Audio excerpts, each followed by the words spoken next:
Every day the US election is getting closer, and I've been wondering, is there a secret race of reptile people controlling our governments and enslaving humanity?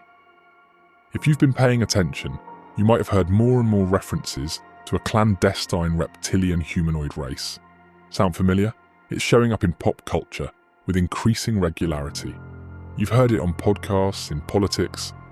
The theory posits that there is a race of reptilians or lizard people that work in secret to dominate and rule over humans like you and me.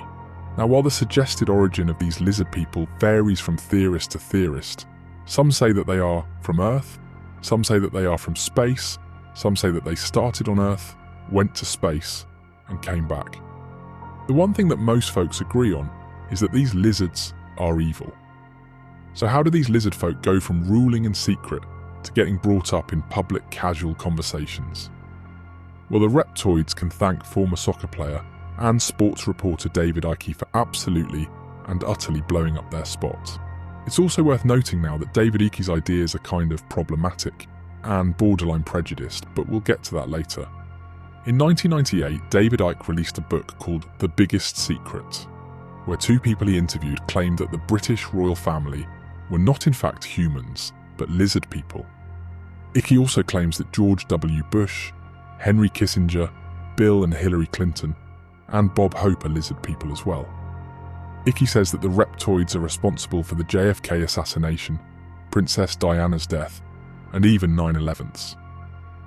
According to Icke, the Anunnaki, an ancient species of prehistoric alien demigods, came from the Orion, Sirius and Draco constellations, created humans, and then created a reptilian-human hybrid. Additionally, Icke suggests that lizard people drink human blood, which allows them to shapeshift into human form, allowing them to become a copycat of a person. Icke has written that presidents and prime ministers have either been lizard people themselves or have been possessed or controlled by lizard people, and that they have had control over powerful offices since ancient times. So what is there that even supports these wild claims? I will say that it's not untrue that some very powerful people objectively look like lizards. And if you watch enough footage of politicians and high-level CEOs, you'll find at least a few frames of them doing odd things. Now maybe that's because to achieve a high level of success, you kind of have to just throw out being an altogether normal person.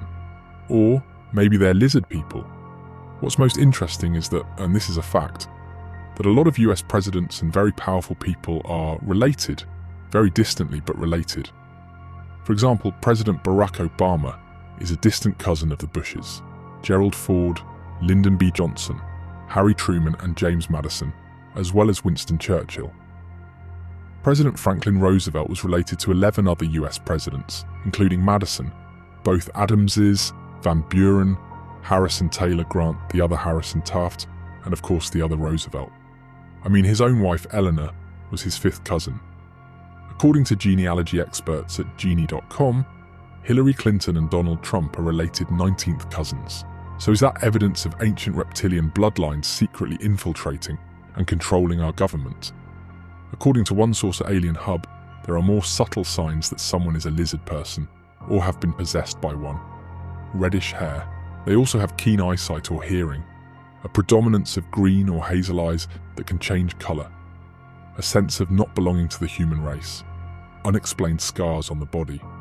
Also in 2013, scientists discovered that we have certain neurons in our brains that only respond to snakes. According to their research published in the Proceedings of the National Academy of Sciences, these neurons were very important to our early ancestors, who had to be wary of snakes when they were a major threat to survival.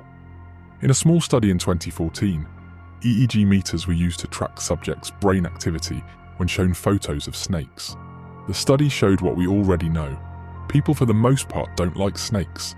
Could this be evidence of a possible counter-theory that we're predisposed to be scared of reptiles and therefore more likely to be paranoid about lizard people? I think so. So are we under the rule of a bloodline of reptilian aliens intent on sucking our human blood and shape-shifting their way into our hearts and minds? We may never know for sure, but watching what our politicians do with our tax dollars isn't the worst idea.